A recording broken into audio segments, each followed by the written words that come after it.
Played last night, had a little hip tightness. Can't keep the 19-year-old down, though. Taking on the Atlanta Hawks at the Frost Bank Center. First quarter, Wemby. How about that move to the hole?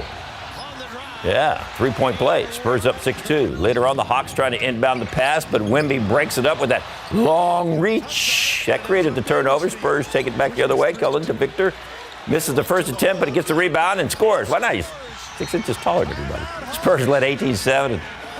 And it was a timeout for Atlanta. Yeah, got a rest after that. They trailed 35-26 after 1 second quarter. Dejounte Murray beats Keldon Johnson 101. That's the score, 45-44. But San Antonio led it 66-62 at the half. Sohan with the alley-oop finish for 2 of his 15 in the first half. He had a huge night last night, finished with 33. Here's a highlight of the third quarter. Off the Hawks miss, Devin Vassell grabs a rebound, gets a full head of steam going, and scoop to the hoop and one. Teammates, fans, everybody loving that one. All right, here it is again. How about that move? Little fake to the right, go back to the left, just throw it up there. The Spurs led 105-101 after 3. Fourth quarter, final seconds. Hawks up 2, inbounding ball. Jeremy Sohan with a steal. There he goes. Oh, Trey Jones stepped right in front of him. That is an offensive foul. That's the ball game. Spurs suffer their 13th straight loss, 137-135. Pop was asked what he thought about that call between Sohan and Trae Young. It looked like it, yeah. He looked pretty stationary to me. I'd have to look on the tape, but from what I saw, he was stationary. Well, there's things all night long that we can learn from, but their competitiveness was great. Their execution is, better all the time, but when you get to fourth quarters, the great players take over, and that's been difficult for us. Trey had his way there in the third quarter and down the stretch. Yeah, over 40 points for Trey. So the Spurs boarded a plane last night, headed to New Orleans, take on the Pelicans tonight, 7 o'clock, Smoothie King Center. Hey, Dallas Football Cowboys coverage brought to you by Davis Law Firm. Are playing their third game in 11 days, trying to keep their winning streak going and trying to keep up with the Philadelphia Eagles in the NFC East, hosting Seattle. First quarter, Cowboys up 3-0. Geno Smith with time, and there is DK Metcalf behind the defense, and they're not going to catch him. 73 yards on that play, 7-3 Seattle. Cowboys answer, though. Dak Prescott, CeeDee Lamb, the best pass receiver combo in the NFL right now. Touchdown, 5 plays, 75-yard drive, 10-7 Dallas. Second quarter, another solid drive. Dak is going to find Brandon Cooks just barely across the end zone line. Good enough. It's 17-7 Dallas. But then the Seahawks actually led at 21-10 at half. Third quarter, Geno Smith with the right up the gut. Looked easy. Seahawks are up 28-20. Cowboys drive it again inside the red zone. Pitch to Pollard. He cuts it up. Touchdown, 28-27. We go to the fourth quarter. It's 35-30. Dak to Jake Ferguson. Strong hands on the catch. Cowboys at a field goal. Dak with 4 TD passes, no picks. Cowboys win it 41-35. That is 4 in a row. So Dallas gets some time off. They're off this weekend. They get whatever that is, 7, 8, 9, 10 days, something like that. They get ready for the Philadelphia Eagles in Dallas on Sunday Night Football on December 10th. And everybody's been looking for that one. Big game. Big game. And tonight, Spurs. Tonight, the Spurs again. I have a good feeling about tonight. Somebody better. Federal regulators are proposing a major redesign of baby loungers. How the change is aimed to make the product safer. Sandra Day O'Connor, the first woman to serve on the U.S. Supreme Court, has died. President Ronald Reagan nominated O'Connor for the High Court back in 1981. She retired in 2006. She was a moderate conservative who upheld abortion rights and affirmative action. O'Connor died in Phoenix on Friday of complications related to advanced dementia and a respiratory illness. Now, a local NISD high school is named after O'Connor. 25 years ago, she attended the official dedication for O'Connor High School. She even wore a Letterman jacket she was gifted by that campus. The House has voted to expel Republican Representative George Santos of New York. This comes after an ethics report accused Santos of breaking federal law. That report concluded that Santos sought to fraudulently exploit every aspect of his House candidacy for his own personal profit. Santos is just the 6th member in the chamber to be ousted by his colleagues. Federal safety regulators are pushing ahead in their efforts to make baby loungers safer. They're proposing a major redesign of the products following 79 deaths connected with their use. This week, the Consumer Product Safety Commission voted to adopt those recommendations, which would require manufacturers to make all lounger surfaces sufficiently firm to reduce the risk of entrapment and suffocation. The agency will decide whether or not to amend its proposal after a 60-day public comment period. It could then proceed to mandate the proposed design changes. Israel's war with Hamas resumed in full force today. Airstrikes hit houses and buildings in the Gaza Strip minutes after a week-long ceasefire ended. Today, health authorities reported dozens of Palestinians killed, and Israel dropped leaflets over Gaza City urging people to leave the area in order to avoid the fighting. Militants in Gaza resumed rocket fire into Israel. Israel and Hamas traded blame for ending the ceasefire. A federal judge temporarily halted Montana's TikTok ban. A U.S. district judge found the ban carried more interest in China's role in TikTok than protecting Montana consumers. Under the law, the app would be prohibited from operating within state lines, with potential fines of $10,000 per day. The Montana governor signed it into law in May, saying it was necessary to protect Montanans' personal data from the Chinese Communist Party. The law was challenged by TikTok and a group of the app's content creators. They argued, in part, the ban infringes on their First Amendment rights. Montana's attempted ban marked the furthest step yet by a state government to restrict TikTok over perceived security concerns. The law was set to go into effect January 1st, but now a trial will decide its legality. Outside with live cam, little prelude to the weekend. It's just going to get better from here. It certainly is. Gonna be nice. Yep, pretty comfortable. Chilly in the mornings, but this afternoon and the next several afternoons are going to be very pleasant here in South Central Texas. Slightly warmer than average for this time of year, but not too bad, all things considered. And of course, that lower humidity is definitely going to make a difference. Speaking of which, temperatures warming up pretty efficiently with that dry air in place south of here. Check out Pleasanton already in the low to mid 70s, 74 there in Atascosa County, 75 in Hondo, 68 in Kerrville, 66 out east in Gonzales, 65 in Kennedy, where we have a little bit more of that cloud cover in place. Again, here in the Alamo City, we're going to see a bit more sunshine than what we've seen over the past couple of days, helping afternoon highs top off in the mid 70s in San Antonio, likely a little bit warmer the farther south and west that you go, where we've seen a bit more sunshine today. And that lower humidity, 73 by 5 o'clock, 60 later on this evening if you're stepping out for any evening plans. All right, looking ahead to this weekend, there's that great weather in place. 49 degrees, 7 a.m. tomorrow. That is going to transition to about 75 tomorrow afternoon. Winds out of the north-northwest at 5 to 10 miles per hour for your Saturday. Rock and roll running series also taking place tomorrow and into Sunday. It'll be a little chilly for runners first thing, but by the afternoon, probably getting a little warm, especially for those that are running the half marathon and marathon for the back half of the weekend. You can see that's going to continue into next week before we see slightly more humidity return by the middle of next week. So we're going to talk about that, plus get you a look at rainfall totals from the past couple of days and a November recap. We'll have all that a little bit later on. We're cheering on Stephanie Serna, who's going to be running this weekend. The New Braunfels Food Bank expecting demand to increase, but it's facing challenges that it looks to feed more families.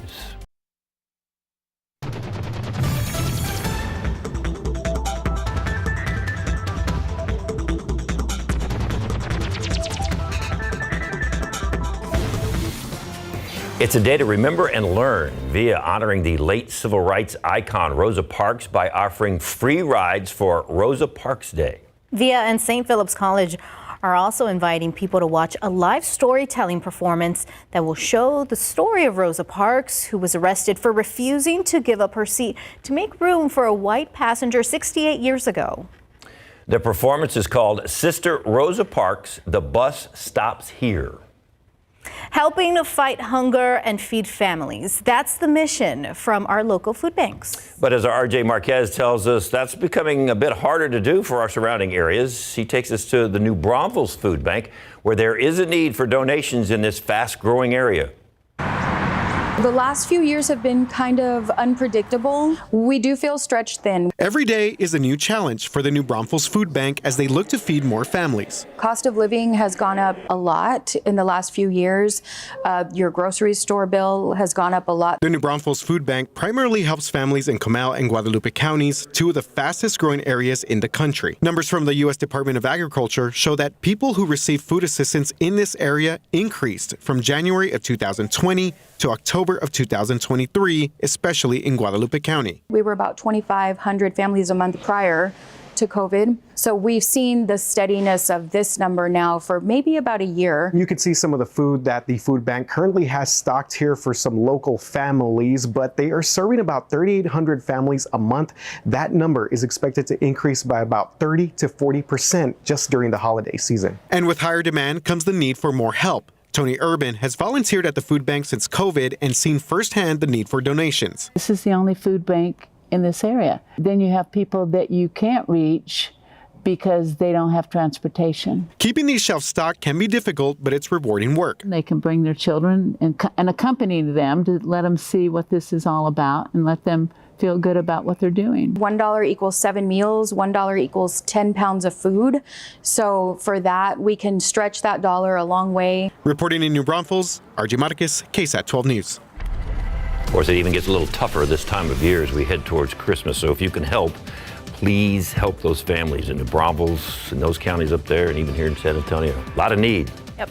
A lot of different opportunities to volunteer too. Cannot believe it's already December. Like, I just feel like November, the past couple of months have flown by. Getting ready for the holiday season, pretty much upon us at this point. All right, so we had some rain, some dampness the past couple of days, really Wednesday night into yesterday morning. Then we started to dry things out in the afternoon, but because of saturated grounds and some of the moisture in spots this morning, we had some fog. It's hard to see, but it's out there on the horizon thanks to this KSAT Connect photo sent in from our friend Skywatcher. All of that is cleared on out, drier air moving back in. So yes, we'll get you another look at that, plus talk our November recap after the break. This is a day you have to pay attention to your watch if you have one of those wind-up watches that you wear, not one of the digital ones, because the date still says November 30th or 31st. So you got to like wind your watch forward to get, or you a day behind. Words from the wise. Thank you. Thank you, David. There's everybody's reminder. And Well, you just said a while ago it was December 1st. I went, really? Yeah, I thought it was November 31st. Time to pay rent too. Today's also day to pay rent. Don't forget about that. Oh, see? That's like the mental checklist every like first day of the month. Like, okay, what all do I have to do? Exactly. Right. So yeah, already through with the month of November. We wrapped it up on somewhat of a soggy note, especially yesterday morning. Morning drive was very messy and damp in spots. Here's a look at rainfall totals since Wednesday evening, whenever we started to see the light shower activity move into the region. Of course, the drizzle actually ended up amounting to over 0.3 of an inch here in San Antonio at the airport, closer to 1/4 of an inch for places like Bernie as well as Uvalde. Gonzales, not as much out there in the rain gauge, just under 1/10. Hondo 0.21. That's what you were able to pick up on. Now, of course, these rainfall amounts that we saw over the past 48 hours not included in the drought monitor update that was released yesterday. If you missed it, we really didn't see a whole lot of change from the previous week, but the good news is we still don't have exceptional droughts, the worst category of drought in place. That was erased a couple of weeks ago. We do still have extreme drought, though, that encompasses Bexar County, stretching up the I-35 corridor near New Braunfels, even over to the 281 corridor near Bernie as well. So we do still have some work to do whenever it comes to the rainfall department. Unfortunately, we really don't have notable rain chances in the forecast, at least over the next 5 to 7 days. But here's where we ended up throughout throughout the month of November, just under 1.5 inches officially in the Alamo City. That was over 1/2 inch below the average for the month. In terms of our temperatures, our hottest high temperature that we saw, 85 degrees, that was recorded back on November 7th. The coldest low, 38 on November 22nd. So now let's look ahead to the month of December. Today, our average high is 67. We're going to reach a little bit above that this afternoon. Average low, 45. And then by the end of this month, December 31st, our average high drops to 63 and our average low drops to 41. So we'll be monitoring the temperatures here over the next several weeks. All right, we've got some high cloud streaming across portions of south central Texas. We can see that here on our live cam. That continues farther off to the southeast as well.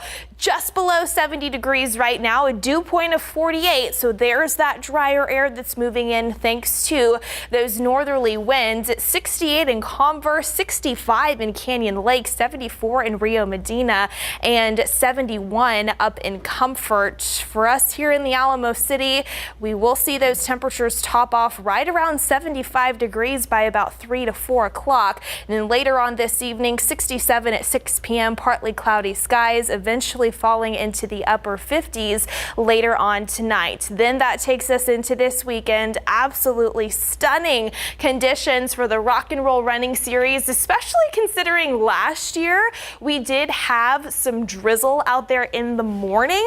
So this year is going to be looking a little bit better. Chilly in the mornings, daytime highs topping off in the mid 70s there too.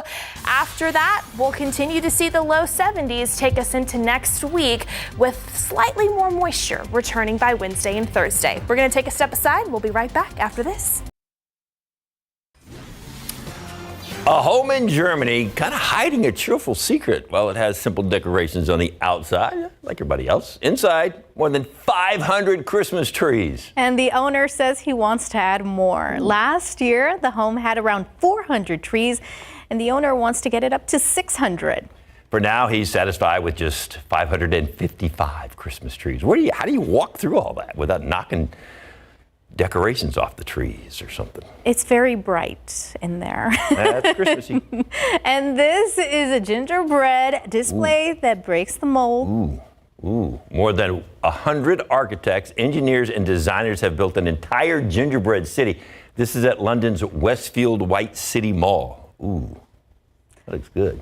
The creation comes from the Museum of Architecture, which wants visitors to consider sustainable designs. They spice things up with train stations, bridges, and a cinnamon stadium inspired by the Colosseum, made of cookies, candy, canes, frosting, popcorn, gummies, and so much more. If they're edible, how are they sustainable? Good question. And you don't have to go far to see festive displays. There's plenty to enjoy all around San Antonio. We have a list on KSAT12. You can scan the QR code to see the whole thing. It includes the Winter Wonderland at Palo Alto College and the Light the Way at Incarnate Word. Yeah, a lot of folks look forward to this one every year as well. The annual Windcrest Light Up officially kicks off tomorrow. This year's theme is "'Twas the Night Before Christmas." The fun begins with a light up market and tree lighting ceremony at City Hall coming up tomorrow night. I haven't been to that one, so that's on my list. Speaking of festive, they're always festive down there at SA Live. I love and I love that they have that code for all of the Christmas lights, the holiday lights. That's awesome. So you can find the places where it's not too crowded, hopefully. So, Oh yeah. All right. At this time of year, you need something to fill the belly, don't you? That's right, John Bell. Always. As John Bell with Alamo Biscuit joins us. Now, what are we making today? Today we're going to be making chicken better biscuits. You said that's a real prize winner. Yes, first place at the 2023 Bread Festival. Plus, if you are getting ready to go see Santa Claus, they've got a great way to see it because when you're waiting in line, get something to eat. Yes, there you go. You can eat while you wait. Perfect. Are you looking for a really, really cool gift idea? Dusty Saw Designs. You've seen them before on the show, and look at all these you can get. Pre-made or even custom designs, things that tell the whole family story. We are going to tell you about it. And there's still time to do custom orders, even if you have a picture. They can turn it into these beautiful works of art. I mean, the dogs, you got a dog you want to turn into? That's great, I love it. Art there. Now we're going to take you shopping on this Texas trip, and we take you to comfort inside a very unique general store that has something really for everybody on the list. All right, and first of the month means prize wheel. We're going to meet the winner and how you can be a winner as well. It's really simple. All you have to do is be an insider. There you right? go. All right, all that and more coming up on SA Live. Plus a big cookie.